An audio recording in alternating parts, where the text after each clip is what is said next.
firman yang akan dibawakan boleh menjadi berkat bagi kehidupan kami. Sekalipun kami terpisah mungkin jarak, waktu, dan tempat, tapi kami percaya kami boleh disatukan oleh iman kami terlebih di penyembahan kami di hari Sabat ini. Kami serahkan ibadah online kami pada malam hari ke dalam tangan-Mu. Terpujilah nama-Mu, ampuni kami yang berdosa. Dalam nama Yesus kami berdoa dan mengucap syukur. Amin. Amin. Oke, sambil tunggu, saya mau kasih kesempatan untuk teman-teman di sini yang mau sharing atau memberikan kesaksian atau ucapan syukur. Saya persilakan. Dia belum masuk. Ini baru berapa?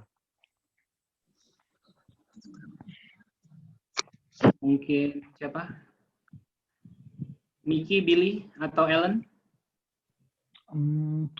Ini bukan kesaksian, cuma doakan saja bagi siapa yang mau berdoa. Ini malam terakhir KKR angkatan yang ke-10. Jadi biarlah apa yang mereka bawakan boleh jadi berkat di Langkat. Malam terakhir KKR panggilan berarti ya? Iya. Iya, malam panggilan lah. Mungkin ada lagi. Dari Kalimantan, Bu Pendeta Dwi. Doakan aja Presiden Missionary yang mau KKR nanti bulan Juni. Presiden. Oh, di Kalimantan? Iya. Oh, oke. Terus ada di situ. Dari Bali, Ellen, ada kesaksian atau? Ya, mungkin sekalian doakan juga ya, bantu doa dalam pelayanan kami di sini untuk bisa ngurus anak-anak di panti dan juga segala macam kebutuhan dan masalah yang di sini masih ini udah menetap itu bukan? Masih sama kampus atau jalan sendiri? Enggak, pribadi. Sudah pribadi ya? Iya. Gitu. Belum ada yang gantiin soalnya. Kalau pribadi jalan sendiri. Iya. Satu lagi mungkin terakhir, Clara yang baru lulus, ada mau di sharing?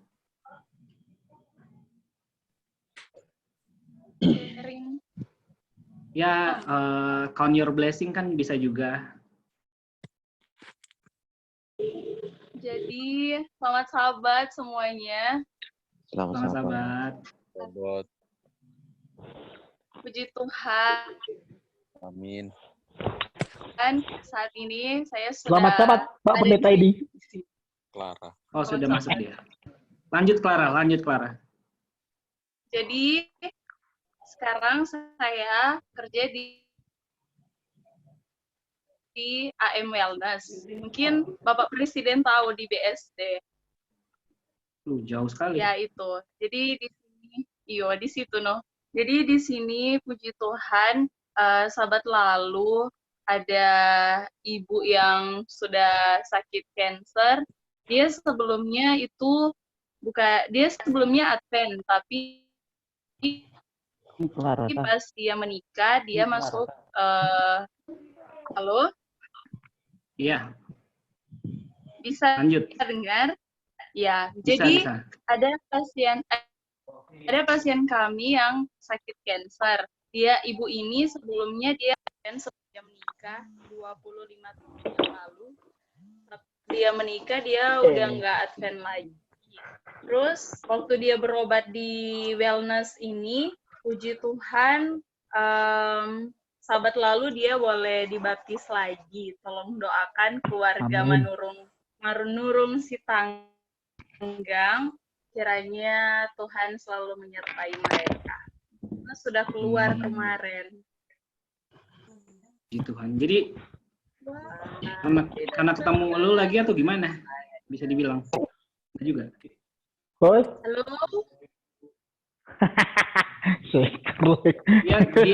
Dia tahu, dia berbalik kembali karena ketemu orang Advent lagi di wellness atau gimana jadinya? Jadi waktu dia di wellness ini kan pola hidup sehat Apa boleh tuh? diajarkan, dan puji Tuhan dia mengingat masa lalunya yang waktu dia udah masuk HKBP, dia udah rajin banget makan daging-daging yang terlarang, dan dia sadar pola hidupnya tidak sehat ketika dia sudah tidak Advent. Dan waktu di sini ada program detox dan juga kami memberikan makanan sehat, dia menyadari bahwa ternyata hidup sehat itu sesuai dengan firman Tuhan itu sangat penting. Dia sadar bahwa mungkin dengan sakitnya ini adalah itu. Puji Tuhan, sahabat lalu ketika dia memutuskan untuk baptis, suaminya yang juga selalu mendampingi juga ikut dibaptis, dan tolong doakan pergumulannya juga untuk boleh Sorry, tadi namanya siapa? Seperti itu. Kalau Ibu Manurung Sitanggang.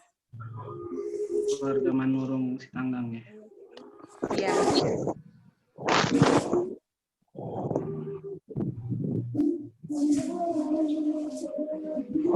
Oke. Terima kasih kesaksiannya.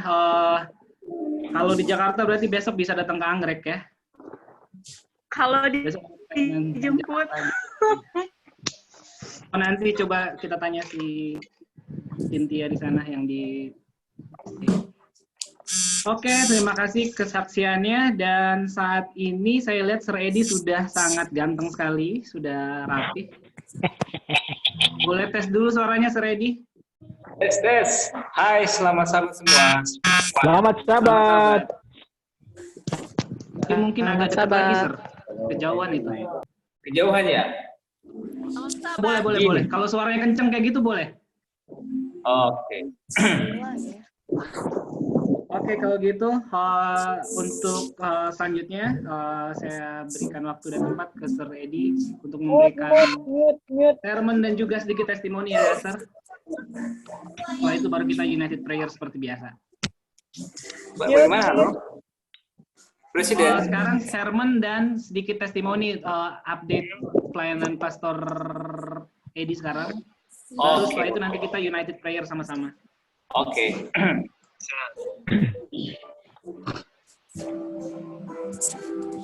Saya persilakan.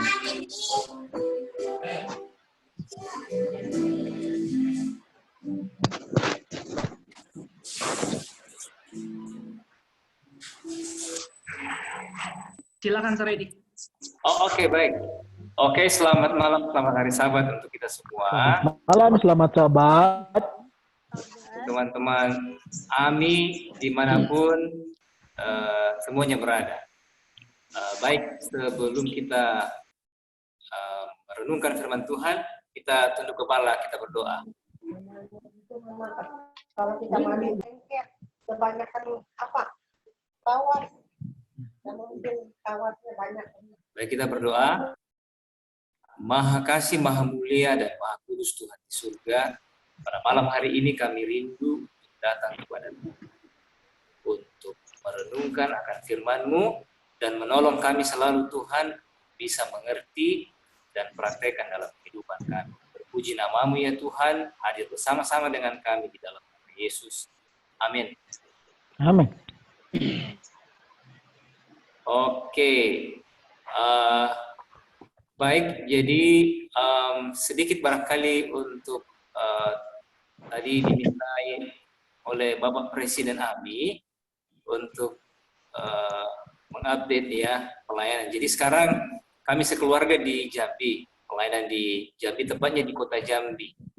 Dan di sini kami melayani di dua tempat. Yang pertama Jemaat Maranatha dan yang kedua Sekolah Sahabat Cabang yang dirintis oleh teman-teman kita dari CMC Jakarta. Nah, itulah sebabnya tadi saya dengarkan ada sedikit tentang kegiatan pelayanan kesehatan yang sudah disampaikan oleh sahabat tadi, walaupun saya hanya dapat di penghujung, tapi paling tidak seperti itulah juga yang kami buat di sini. Jadi tipikal CMC yang ada di Jakarta. Jadi itulah sedikit pelayanan kami. Anak kami 2 orang dan akan datang lagi 1 orang. Sementara. Oke. Baik, pada malam hari ini saya diberikan tema tentang loving each other.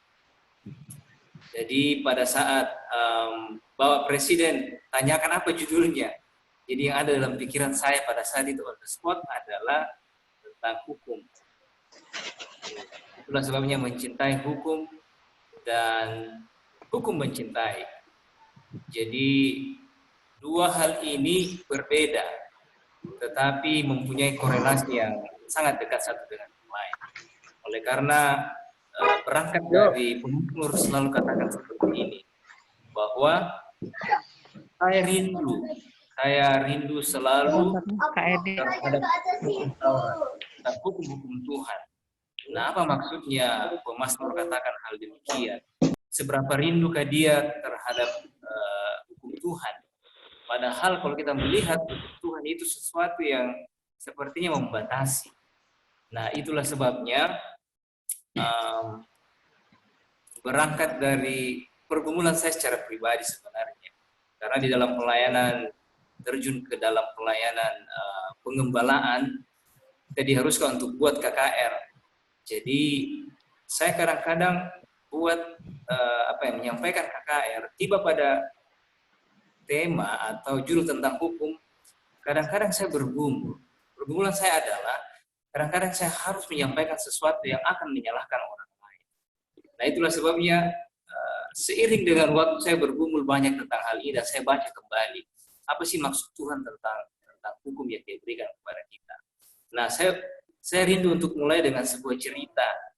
Cerita ini adalah cerita yang sudah sering kita dengarkan tentang seorang prajurit penjaga taman. Barangkali biasa juga sahabat-sahabat Ami dengar tentang cerita ini. Bahwa seorang prajurit ditempatkan di satu taman untuk menjaga taman tersebut. Nah, suatu ketika, karena ini sudah menjadi aturan, sehingga setiap kali berganti kerajaan, berganti raja maksud saya, selalu ada ditempatkan prajurit di taman itu.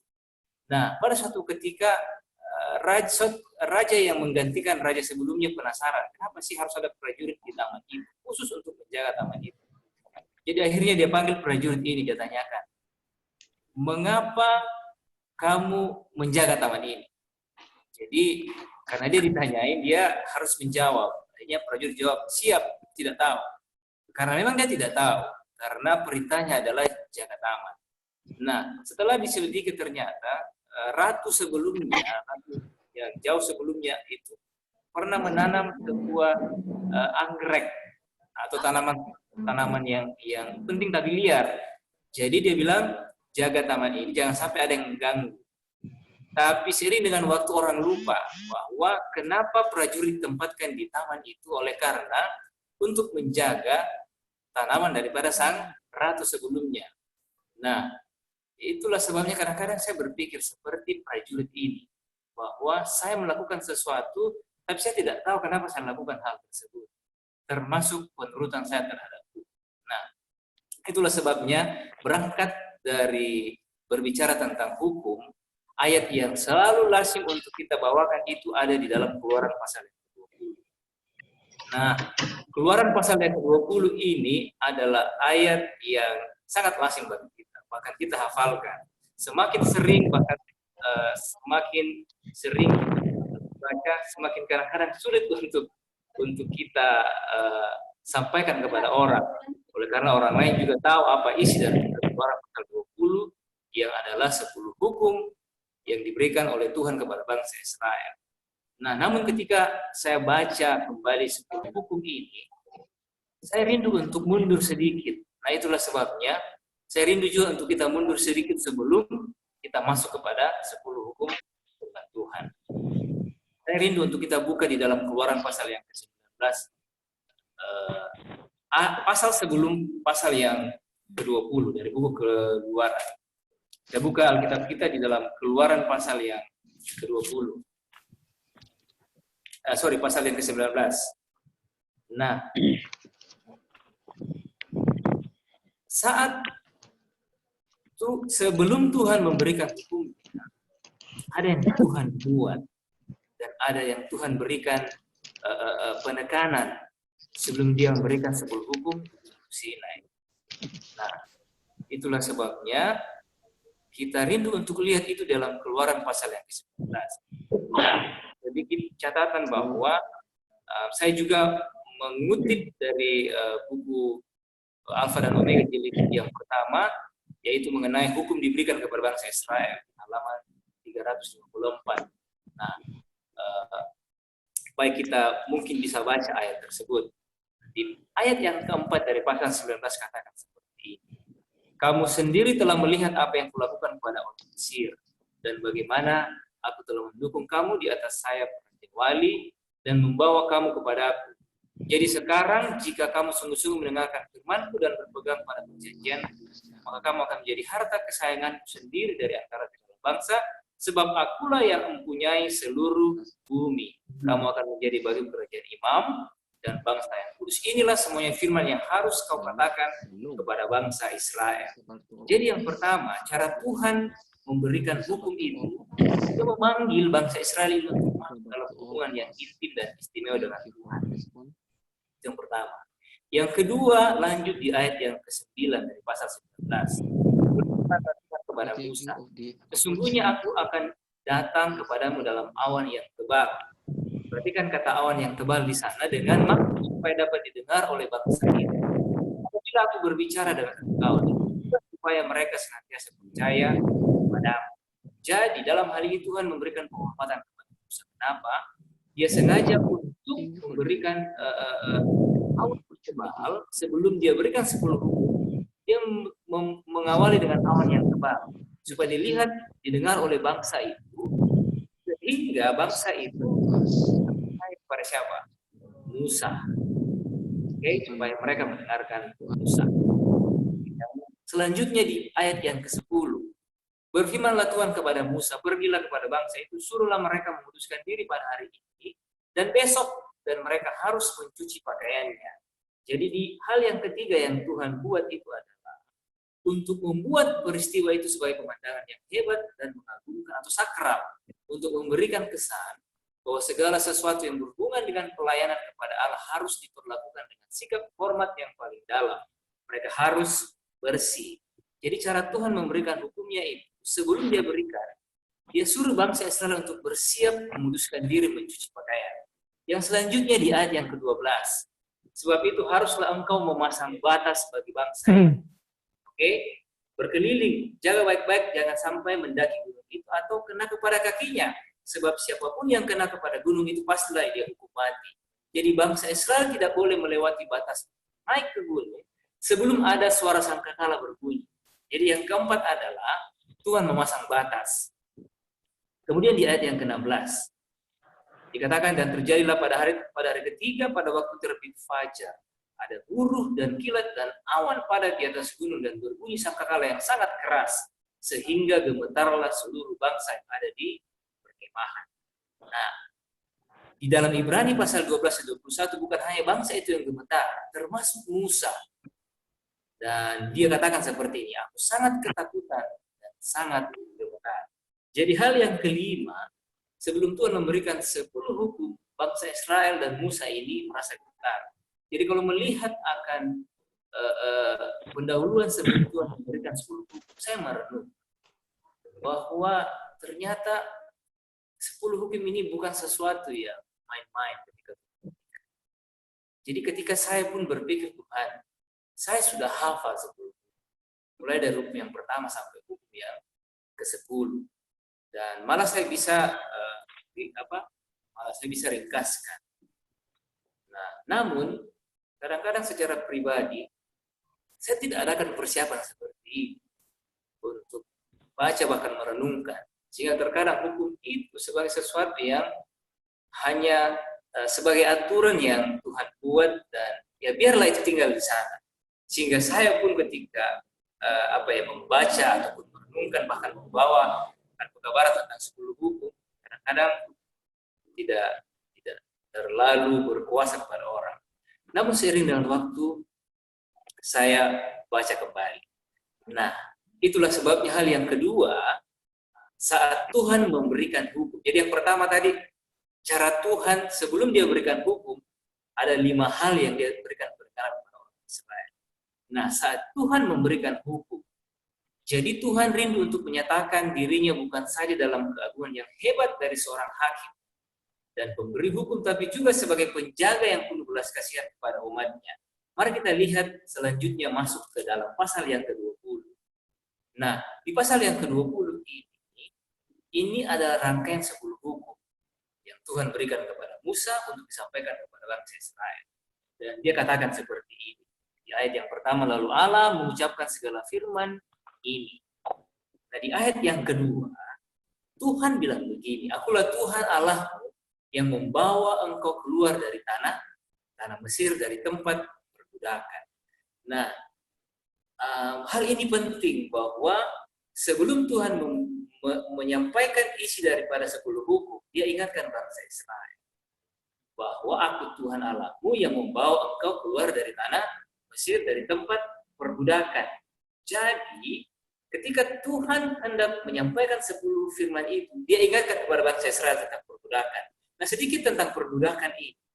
Mungkin kita sudah pernah baca dan pernah tahu. Jadi kalau kita baca dalam Keluaran pasal yang pertama, secara ringkas saya rindu untuk garis bawahi di sana hal-hal yang terjadi selama masa perbudakan. Dibilang sebab itu pengawas-pengawas roh ditempatkan atas mereka untuk yang pertama menindas mereka dengan kerja paksa.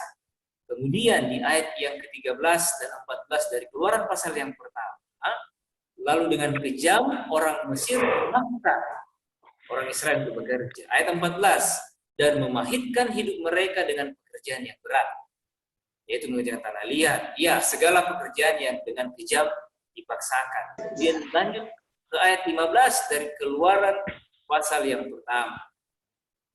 Ayat yang ke-15 katakan, raja itu memerintahkan kepada bidan, ada 2 bidan, yaitu Sifra dan Pua, untuk membunuh kalau anak laki-laki yang lahir dari orang Israel, tapi mereka tidak bunuh. Namun Firaun tidak patah semangat ketika dia tahu bahwa bidan-bidan ini tidak lakukan perintahnya. Apa yang dia buat? Di ayat yang ke-22 dari Keluaran pasal yang pertama dikatakan, lalu Firaun memberi perintah kepada seluruh rakyat, lemparkanlah segala anak laki-laki yang lahir bagi orang Ibrani ke dalam sungai Nil.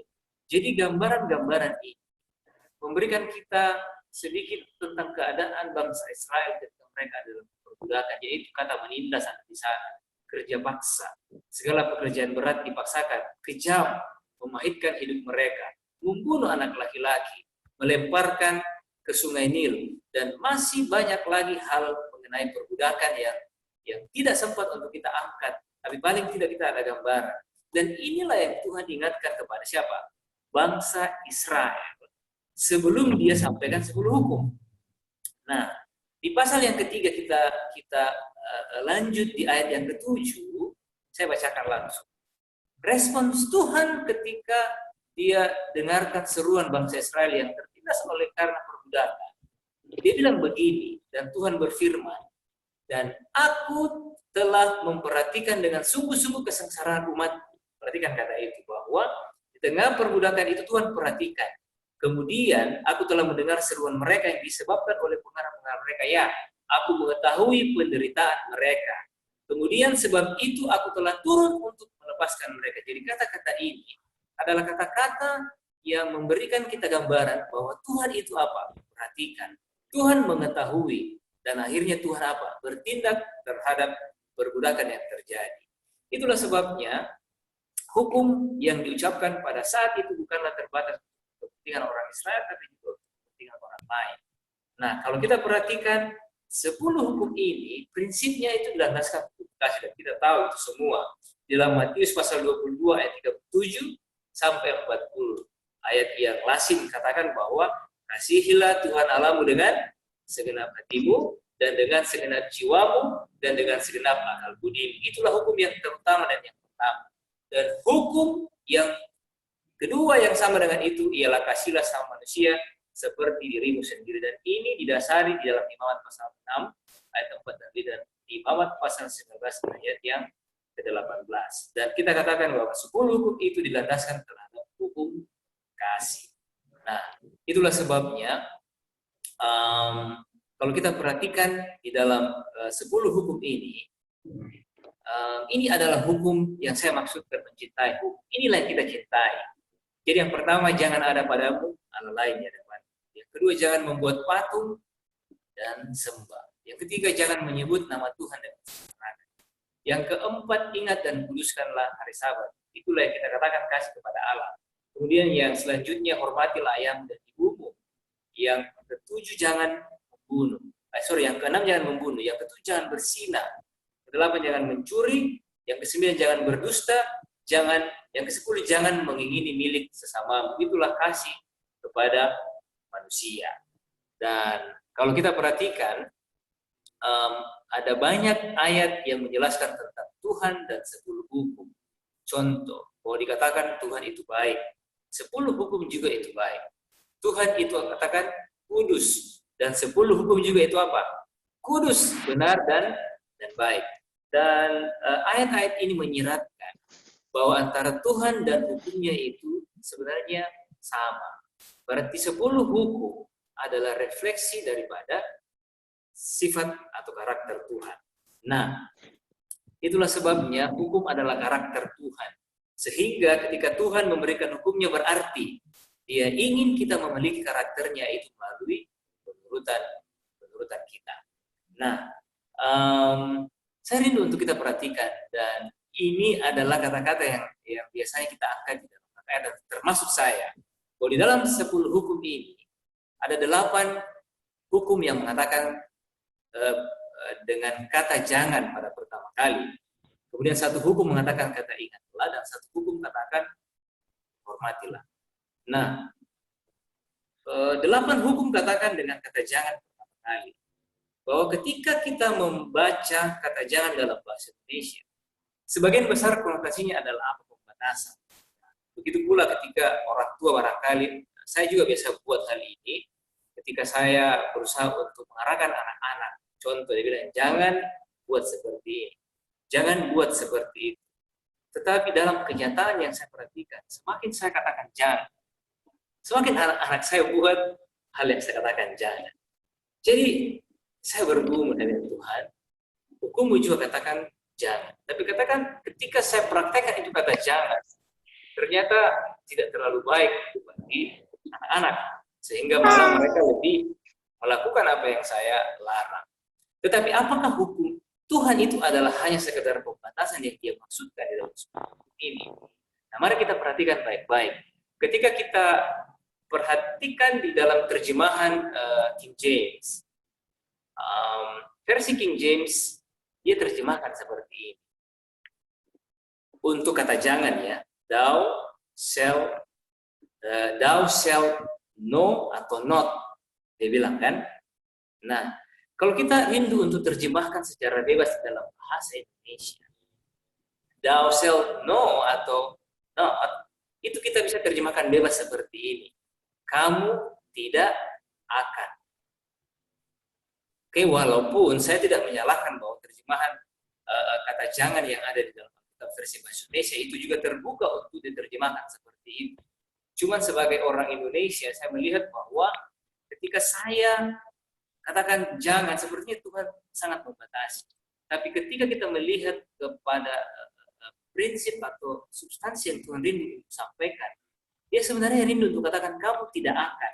Jadi contoh, di ayat yang pertama, di hukum yang pertama Tuhan katakan seperti ini. Karena kamu adalah orang-orang yang saya sudah keluarkan dari perbudakan. Dengan kata lain, kamu sudah merdeka, kamu tidak akan memiliki Allah lain. Yang kedua, karena kamu adalah orang merdeka, kamu tidak akan membuat patung dan sembah. Karena kamu adalah orang-orang yang merdeka, kamu tidak akan menyebut nama Tuhan dengan sembarangan. Hukum keempat, ingat dan kuduskan hari Sabat. Hormati ayahmu dan ibumu. Hukum yang selanjutnya, Katakan, kamu tidak akan apa? Membunuh. Kamu tidak akan berzina. Kamu tidak akan mencuri. Kamu tidak akan berdusta. Kamu tidak akan mengingini milik sesamamu. Nah, ketika kita mengambil atau menerjemahkan seperti ini, sepertinya bahwa Tuhan menekankan sesuatu. Bahwa hukum yang diberikan itu, dia rindu untuk kita mempunyai pengalaman. Tidak seperti penjaga taman yang ditempatkan di taman, dia menjaga tapi dia tidak tahu kenapa dia jaga. Nah, itulah sebabnya Tuhan selalu mengingatkan bangsa Israel ketika dia berikan hukumnya, bahwa sebenarnya hukum yang Tuhan berikan itu adalah pengalaman bangsa Israel bersama dengan siapa? Bersama dengan Tuhan. Nah, itulah sebabnya hal ini penting. Karena saya rindu untuk masuk ketika Yesus menegur orang Farisi. Karena menurut hukum secara pasif, dan mereka menganggap bahwa jika kita tidak melakukan sesuatu, kita sudah mengasihi. Padahal mengasihi itu harus melakukan sesuatu. Contohnya cerita yang sangat terkenal, yaitu orang Samaria yang baik hati. Nah, cerita ini sangat terkenal. Dan cerita ini adalah cerita kisah nyata yang Yesus sampaikan kepada orang yang datang bertanya kepada dia, dan notabene orang ini sebenarnya adalah ahli hukum. Dan, ketika menjawab pertanyaan orang ahli hukum, Yesus juga tidak sembarangan menjawab. Jadi ketika dia berikan cerita tentang orang Samaria yang baik hati, dia ceritakan yang pertama kali adalah imam dan orang Lewi. Jadi ceritanya sederhana, ketika ada orang yang dari Yerusalem dirampok, ya katakanlah seperti itu, dirampok dan ditinggalkan setengah mati. Nah, pada saat orang ini sudah setengah mati, imam lewat dan orang Lewi mengikuti lewat. Apa yang imam dan orang Lewi ini buat? Jadi ayat itu katakan bahwa imam dan orang Lewi hanya melihat dan melewatinya dari seberang jalan dan mereka pergi. Nah, mereka menganggap telah menurut hukum dengan cara tidak tambah menyakiti orang tersebutnya. Ini yang saya maksudkan adalah memang benar bahwa imam dan orang Lewi ini menurut hukum secara pasif. Oleh karena imam dan orang Lewi ini tidak tambah menyakiti orang ini. Benar tidak? Jadi pada saat mereka hanya lihat, oh iya, apa-apa yang penting saya tidak tambah sakiti. Oke, orang Lewi juga lihat, oh iya dia lagi setengah mati. Saya kan tidak, kan ayat katakan jangan membunuh. Saya tidak bunuh orang ini Tuhan. Dan dia pergi. Jadi secara perdata, kalau orang hukum katakan bahwa orang imam dan orang Lewi ini menurut hukum, tetapi secara fasih. Nah, itulah sebabnya mereka melupakan bahwa ada dalil yang katakan bahwa jika seseorang tahu berbuat baik, namun tidak melakukannya, mereka bersalah. Jadi itulah sebabnya hal ini yang dilakukan oleh imam dan orang Lewi tidak memenuhi prinsip dari hukum tersebut. Jadi kalau orang hukum katakan secara perdata bahwa mereka lepas, tapi secara pidana mereka tidak lepas. Oleh karena ada dalil atau hukum penjabaran selanjutnya mengenai hukum tersebut. Sedangkan orang Samaria melakukan hukum secara aktif. Karena memang betul, dia tidak membunuh yang pertama. Tetapi hal yang selanjutnya yang dia buat adalah, dia sekaligus memberi hidup bagi orang yang setengah mati. Dengan cara dia ambil dan dia rawat. Jadi itulah sebabnya orang Samaria menurut hukum secara apa? Secara aktif. Nah, judul yang saya berikan adalah mencintai hukum. Jadi kita sudah sampai kepada hukum. Mencintai hukum Tuhan. Namun, hukum ternyata ada aturan atau hukum untuk mencintai. Tidak hanya sekedar bahwa saya rindu untuk mencintai sesuatu. Saya rindu untuk mengasihi sesuatu, mengasihi orang dan lain sebagainya, termasuk Tuhan dan manusia. Tapi ternyata untuk mencintai ada aturannya. Tidak sembarangan kita mencintai. Tidak sembarangan hanya kita, yang penting saya sudah menyayangi. Tapi ternyata Tuhan rindu untuk menyampaikan satu titik di mana prinsip hukum itu sangat aktif yang Tuhan rindu untuk sampaikan. Nah, ada pepatah orang Indonesia katakan seperti ini. Tak kenal maka tak sayang. Kan? Dalam satu sisi memang hal ini betul. Bahwa tak kenal maka tak sayang. Dan memang itulah yang dibuat oleh orang secara umum. Tetapi Alkitab mempunyai prinsip yang melampaui makanan itu. Dan itu dibuktikan dari cerita orang Samaria. Orang Samaria tidak kenal orang ini. Yang dia tahu orang kaya itu orang Yahudi. Tetapi yang dia tahu adalah bahwa saya menyayangi. Itulah sebabnya prinsip yang Alkitab angkat adalah bahwa saya rindu untuk menyayangi sehingga saya mengenal. Berarti dia terbalik. Bukan kenal maka sayang. Tetapi sayang maka saya kenal. Jadi mengasihi maka saya mengetahui. Jadi inilah yang sebenarnya yang Alkitab rindu untuk angkat. Tema tentang hukum bukanlah hanya sekedar untuk melihat secara pasif, tetapi dia rindu, Tuhan rindu bahwa kita melihat itu secara aktif. Apa maksudnya? Itulah sebabnya Alkitab memanggil kita untuk mencintai orang yang kita tidak kenal, supaya kita bisa jadi kenal. Mari kita perhatikan kasih kepada Allah. Ketika Alkitab katakan, hukum pertama katakan seperti ini, kamu tidak akan memiliki Allah lain. Itu kan sebenarnya adalah sesuatu yang pasif. Tetapi Tuhan rindu ketika Tuhan katakan kamu tidak akan memiliki Allah lain. Dia rindu katakan bahwa tetapi kamu hanya memiliki siapa? Tuhan yang membawa kamu keluar dari tanah Mesir. Yang kedua, kamu tidak akan membuat patung dan sembah. Tetapi kamu hanya menyembah kepada siapa? Menyembah kepada Tuhan. Kamu tidak menyebut nama Tuhan dengan sembarangan, tetapi menyebut nama Tuhan dengan benar. Tapi saya tidak membahas tentang kasih kepada Allah. Karena yang diangkat tema pada malam hari ini kasih kepada manusia. Nah, hukum yang keempat adalah tuliskan hari Sabat. Hormatilah ayahmu dan ibumu, ini kasih kepada manusia. Kemudian dia lanjut, kamu tidak akan apa? Membunuh. Nah, apa maksudnya Tuhan katakan kamu tidak akan membunuh? Apakah ketika kita katakan yang penting saya tidak bunuh orang, saya menjadi seorang penurut hukum? Dan inilah yang dibuat oleh orang imam dan orang Lewi. Mereka tidak membunuh, tetapi mereka juga tidak menolong. Namun Tuhan rindu untuk menyampaikan satu hal yang lebih daripada itu. Ketika dia katakan kamu tidak akan membunuh, tetapi kamu harusnya memberi apa? Memberi hidup untuk membangkitkan orang. Kemudian dia lanjut, kamu tidak akan bersinah, tetapi kamu akan setia kepada siapa? Kepada pasangan. Kamu kalau belum menikah tentunya setia untuk menjaga kesucian. Setia untuk menjaga kesucian orang yang berbeda jenis kelamin dengan kita. Nah itulah sebabnya dia lanjut lagi di hukum yang ke-8. Kamu tidak akan mencuri, tetapi kamu akan apa? Memberi.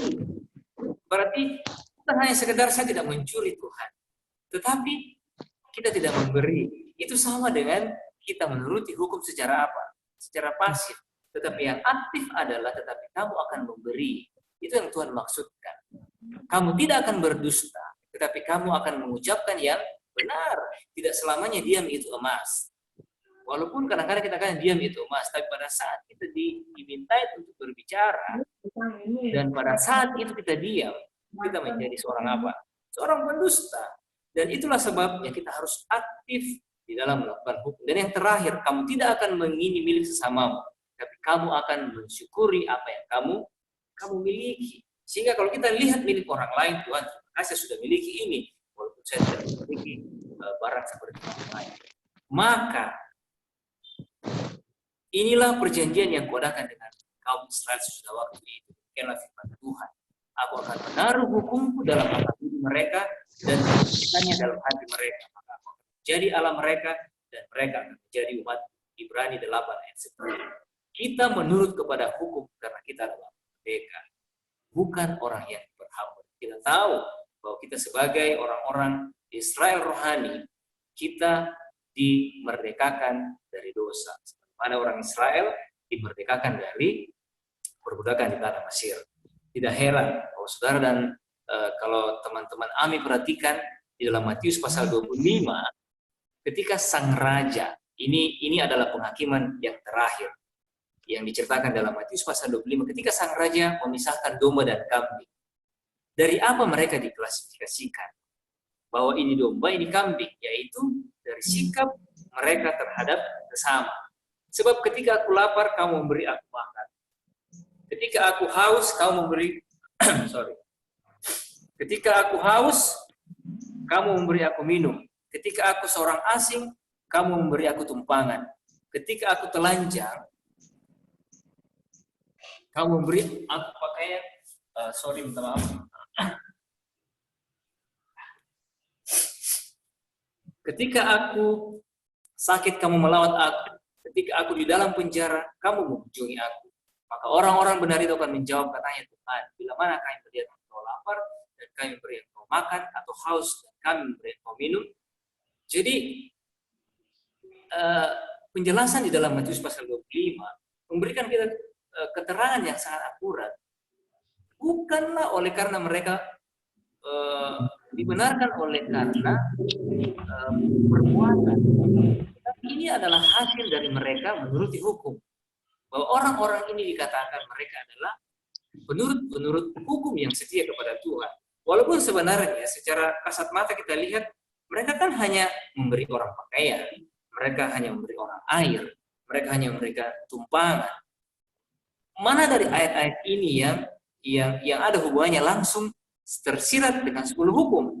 Tidak ada. Tapi itu adalah penjabaran langsung daripada hukum yang aktif dilakukan oleh umat-umat Tuhan yang digambarkan dengan domba di dalam Matius pasal yang ke-25. Jadi itulah sebabnya yang saya maksudkan dengan hukum mencintai, yaitu melakukan hukum secara aktif, bukan secara pasif. Karena kadang-kadang kita melakukan hukum secara pasif, tapi kita tidak melakukan itu secara aktif. Kita mengatakan bahwa saya sudah menuruti hukum. Dan raja itu akan menjawab mereka dan berkata kepadamu, sungguhnya segala sesuatu yang kamu lakukan untuk salah seorang dari saudaraku yang paling hina ini, kamu telah melakukannya untuk aku. Jadi mengasihi itu harus berfokus pada objek. Yang pertama, yaitu kepada Tuhan dan manusia. Dan itu adalah satu paket, tidak dapat dipisahkan. Jadi kasih kepada Tuhan dan kasih kepada sesama manusia. Jadi ketika Tuhan memanggil kita mengasihinya, Dia memanggil kita untuk mengasihi sesama. Dan ketika Dia memanggil kita mengasihi sesama, itu sama dengan ketika kita mengasihi siapa? Tuhan. Karena Dia katakan bahwa ketika engkau melakukannya untuk orang yang paling hina ini, kau melakukannya untuk aku. Jadi bukti nyata bahwa hukum itu tidak terpisahkan adalah Tuhan menjelma menjadi manusia.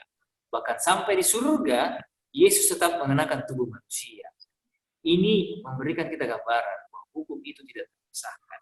Bahwa ketika kita katakan saya mencintai Tuhan, itu secara otomatis kita akan mencintai manusia. Dan kalau kita mencintai manusia, secara otomatis Tuhan bilang kamu mencintai. Bahkan ketika Yesus tersembelih sebelum dunia dijadikan adalah gambaran bahwa pernyataan Tuhan tersebut menegaskan bahwa itu sudah terjadi. Saya rindu untuk menutup dengan sebuah cerita yang saya dapat dari broadcast di WhatsApp. Barangkali ini juga teman-teman sudah pernah baca atau dengarkan. Jadi ceritanya seperti saya rindu membacakan. Seorang anak lelaki kurus berjalan sambil menggendong adiknya yang lumpuh di punggungnya. Dan melihat itu seorang berkomentar prihatin. Kasihan kau nak, bebanmu pasti berat. Lalu anak itu menjawab secara spontan, dia bukan beban pak, dia saudara. Itulah ilustrasi dibalik lirik lagu pop karangan Bobby Scott dan Bobby Russell. He ain't heavy, he's my brother. Suatu perbuatan yang dipandang sebagai beban oleh seorang, ternyata tidak bagi yang lain. Tergantung alasan untuk apa yang melakukannya. Jika ia melakukannya karena ada rasa kasih, pasti akan berbeda. Apa kekuatan terbesar di hidup ini? Jawabannya adalah cinta atau kasih.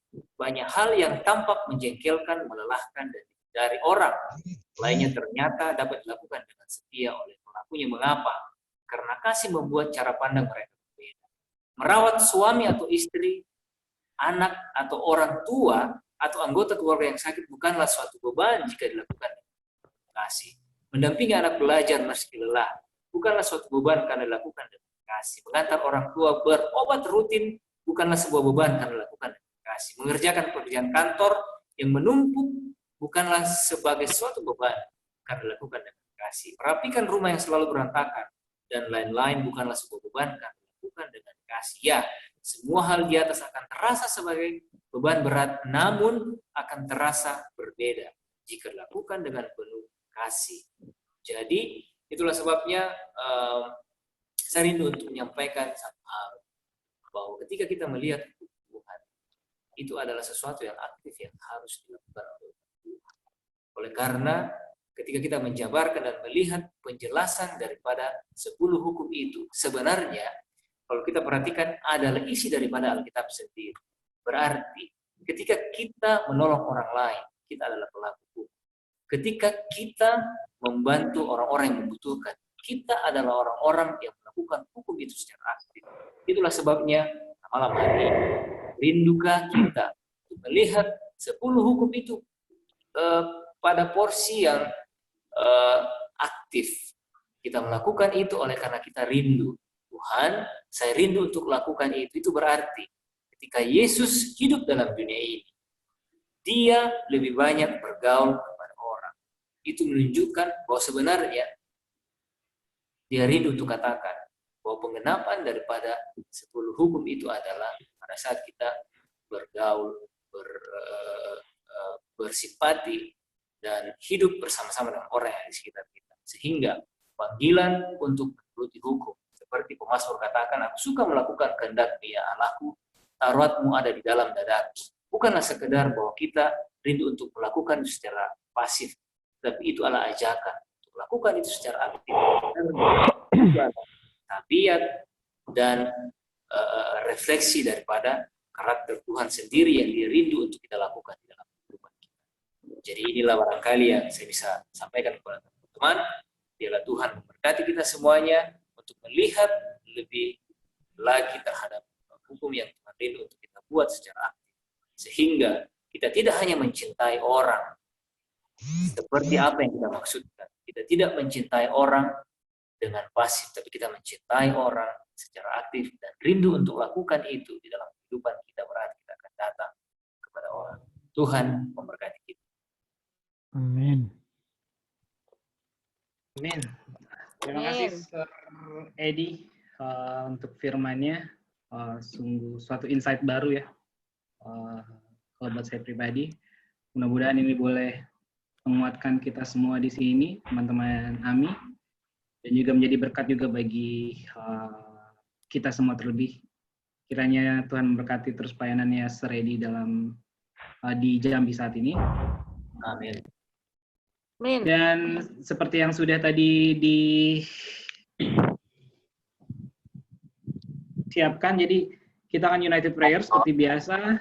Sweetly akan pimpin kita mulai untuk doa. Halo Sweetly. Iya. Ya. Pokok doa kita ada 9. Bisa dilihat di grup WhatsApp ataupun bisa lihat di chat Zoom sini juga sudah saya masukkan, ada 9. Untuk Sweetly boleh doakan nomor 1 sampai 5, dan untuk nomor 6 sampai 9 Pastor Fani. Masih di situ kah?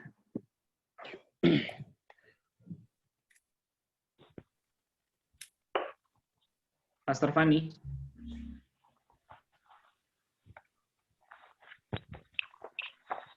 Oke, karena Pastor Fani mungkin tidak ini. Sir Edi boleh, Sir?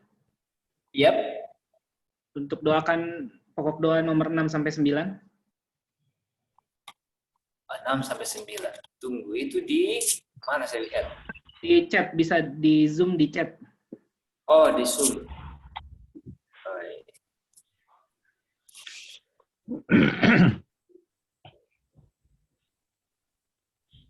Sudah dapat? Di mana dia? Di mana dia, Pak Presiden? Di bagian chat, Sir. Oke, chat. Ya. Oke, sip. Dapat. 6 sampai 9 ya? Iya, tapi mungkin Oke, ditukar karena yang nomor 8 kan mendoakan Sir Edi. Jadi Sweetly nanti yang pokok doa nomor 5 jadi Sir Edi ya, Sweetly. Oke. Jadi yang nomor 5 itu bagiannya Sir Edi. Jadi Sweetly nomor 1 sampai 4 dan 8. Sir Edi nomor 5, 6, 7 dan 9 ya, Sir. Di malam 7, 9, oke. Oke. Aku 1, 2, 3, 4 dan 8. 8.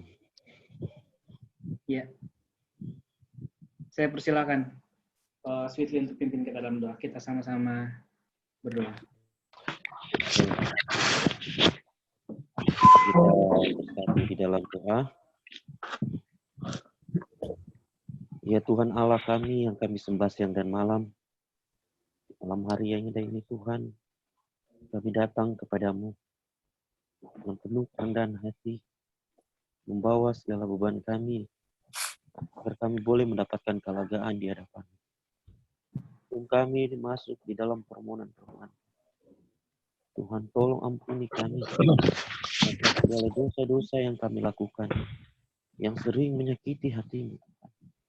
Ampuni kami ya Bapa, karena kami belum sanggup untuk menuruti akan perintah-perintah-Mu.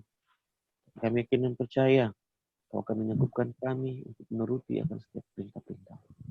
Bapa yang baik dalam kerajaan surga, malam hari ini ada beberapa permohonan kami yang rindu kami sampaikan kepada kami.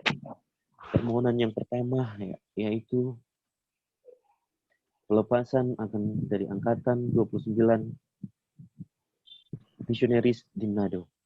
Tuhan, biarlah Engkau memberkati akan segala rencana-rencana di dalam penamatan pelepasan ini.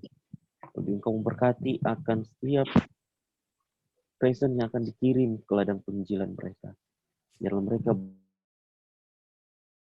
boleh melayani Tuhan dengan hati yang tulus dan menjadi satu pribadi yang baik di hadapan Tuhan, sehingga mereka boleh menyampaikan firman Tuhan, menyampaikan Injil kepada orang-orang yang di field mereka masing-masing.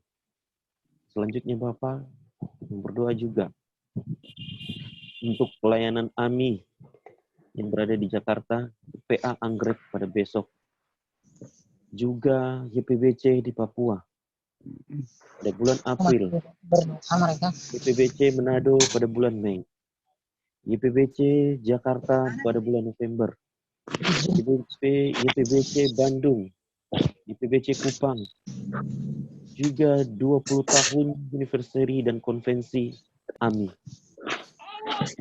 Dan yang terakhir adalah pelayanan Pendeta Edi Mangin dan keluarga di Jambi. Bapa yang baik dalam kerajaan surga, kami menyerahkan seluruh permohonan-permohonan doa ini ke dalam tangan-Mu. Biarlah Tuhan Engkau mendengarkan. Biarlah Tuhan yang akan membantu. Biarlah Tuhan yang akan menolong. Biarlah Tuhan yang akan memberkati semua. Sehingga semua ini akan berjalan dengan baik sesuai dengan kehendak Tuhan. Bapa yang baik di dalam kerajaan surga, kami musrahkan seluruh kehidupan kami ke dalam tangan kasih. Biarlah kehendak-Mu yang jadi di dalam kehidupan kami, bukan kehendak kami. Dan kami persembahkan doa ini hanya di dalam anak Yesus Kristus, Tuhan dan Juru Selamat penebus dosa kami. Dan doa ini akan disambung oleh pendeta. Kami datang berdoa ya Tuhan, melanjutkan doa dari Bapa. Kami rindu berdoa bagi itu dimasukin bangku Pak, jangan di luar terus pada malam panggilan angkatan yang ke-9 di Medan. Kami mohon Tuhan bekerja bukan hanya kepada hamba-hamba Tuhan yang main di sana, tetapi kepada orang-orang yang sudah hadir, mendengarkan dan bergumul, maka boleh menerima Tuhan dan berani Tuhan untuk menyatakan akan iman mereka. Kami rindu berdoa ya Tuhan bagi para kandidat misionari angkatan yang ke-30, khususnya pada saat ini rindu berdoa bagi Saudara Bagio Marwa dari Sarmi. Biarlah Tuhan berkati di dalam kumpulan ambil keputusan masuk ke dalam pelayanan yang ada. Tuhan berkati sehingga benar-benar semangat pelayanan ini jalani.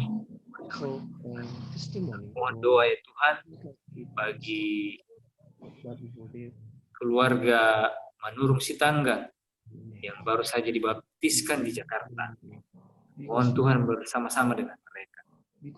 Jaga akan iman mereka bertumbuh dan belajar dalam pengalaman hidup mereka bersama dengan Tuhan, sehingga mereka boleh semakin dikuatkan untuk menjadi alat Tuhan.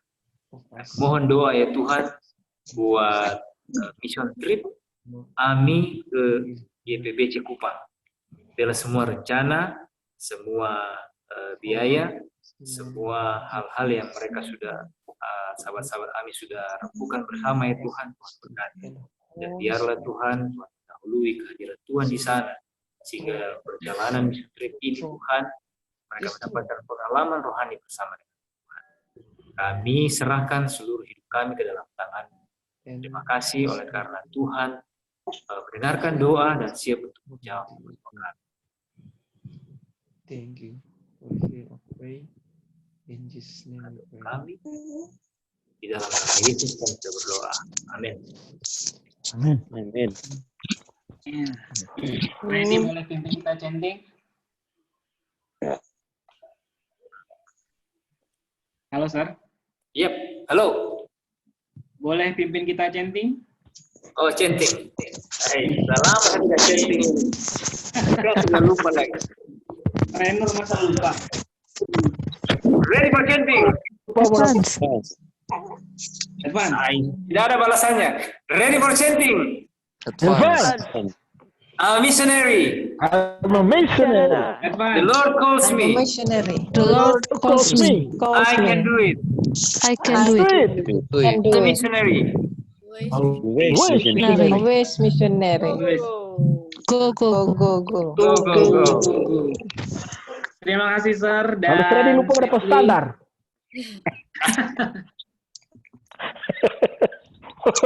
Felix lagi. Teman-teman AMI yang sudah hadir, kiranya kita semua, dan selamat hari Sabat. Tuhan memberkati. Sampai minggu depan. Sahabat. Sahabat, Ada. Sahabat. Sir, bahasa Cina udah tunggu, Sir. Bahasa Cina udah tunggu. Mana orang Cina? Bahasa Cina, bahasa dulu kalau bahasa Cina. Besok mau gereja. Papua sekarang jam 11 ya. Oh ya. Happy Sabat, Din Edi. Deli, Andri. Dwi. Halo, selamat Sabat dari Kalimantan. Selamat Sabat Kalimantan. Selamat Sabat dari Halo, Del. Sumatera. Oras. Oke,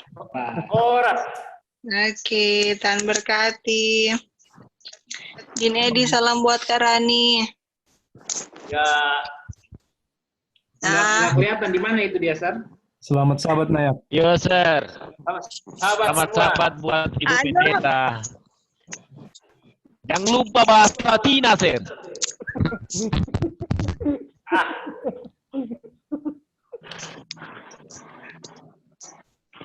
Itu si Kak Andri kenapa ngomong begitu? Itu di mood itu. Gak kedengaran.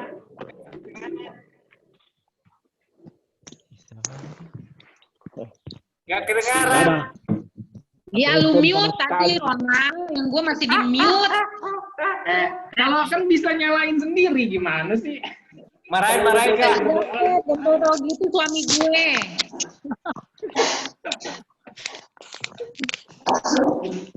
Lagi ada kedukaan di Sumedang, jadi gue di rumah Fakto. Ya, astaga. Agus kesana, Kak? Iya, baru meninggal jemaat kami tadi siang, jadi baru ngurusin. Halo. Apa kabar? Mana ya suami Eke? Nggak ada ya? Nggak ada. Lagi pada KKR kok gimana sih? Lagi berdoa orang, Mem. Lagi melawat orang di malam. Ada Wilson dari Amerika. Wilson. Halo, Kak. Sama Sabat. Louis Janis.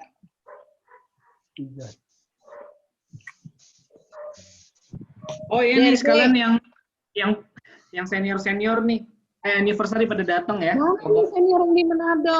Besok mau pelepasan, kenapa nggak nongol sih? Der Dika.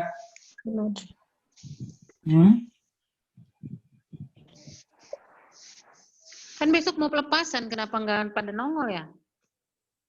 Gak rindu ya?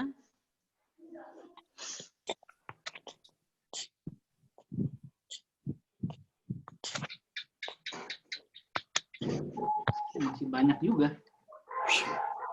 Siapa lagi nih? Dewi. Halo, Kak Andri, happy Sabat. Sahabat. Oke. Wamena. Siapa ini? Nggak kelihatan nih mukanya. Derby. Bukan. Oh, Nayak. Aita. Ikum. Badin kah? Sir, bagaimana sih? Juragan jus sekarang. Hah? Jus sehat. Juragan jus sehat. Sopo. Di mana? Istri udah jadi pebisnis tangguh. Apa sih? Di mana Kak? Di Manado, aduh, udah jadi sebentar lagi si Derby mau jadi konglomerat. Jualan apa dia? Bisnis apa? Semua dijual sama dia. Rumah sakit man dijual. Mau buka rumah sakit, Le. Wellness. Iyo. Jagoan dia. Mau melamar ini jadi pegawai. Madison, Jo. Madison. Kalau wellness. Madison. Kalau wellness ke Madison lah.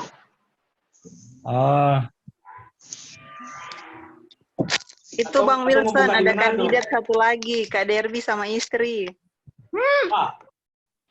Yang betul ini. Didoakan lah, Bang. Oh, amin. Ya kan, Kak Derby? Kapan mau survei ke... Mana ini? Coba suara kok sedikit. Ada suara ini. Siapa ini Badin di mana sekarang? Di Sumatera, Sir. Saya di Sumatera ini. Hah? Di kampus maksudnya. Di kampus. Oh, di kampus. Sumatera. Ini karena dia dulu biasa di Sulawesi, di Papua, sekarang di Sumatera. Billy, ngana awet banget di Sulawesi ya, di Sumatera ya. Biar nanti kita doakan Billy cepat. Kok kami nggak Bil? Belum, Sir. Billy mau dapat boru Batak. Dari Borobudur yang besar. Mau dapat baru Manado tapi di Batak. Borobudur. Billy sudah merdeka. Felix ribut sekali dengan Felix. Oh, di Siapa yang di dining Medan itu nama? Bude itu. Si Fiska. Agus. Kak, Agus. Ya.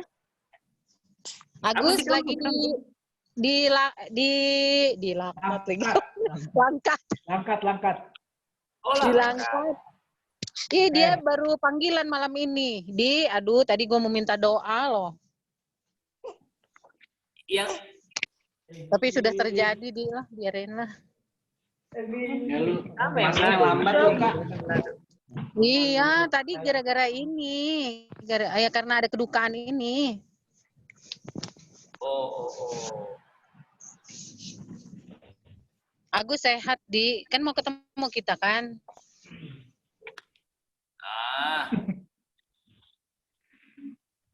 Agus. Jadi April ya? Pastor Pak datang? Enggak? Off the record. Iya, kawinannya janter ya. Iya, kawinannya janter. Iya, semua orang tahu kali. Orang tahu lah itu. Yang penting ketemu di Jakarta. Menduren kita, Sir. Masa Mr. Presiden pasti ketemu Jakarta ya? Oh iya, pastilah. Duren lagi kita. Hai. Duren. Oke, selamat malam, selamat sahabat, sampai jumpa. Oke lah, Tuhan berkati Tuhan ya. berkati. Terima kasih saya Edi, terima kasih teman-teman. Saya tutup ya.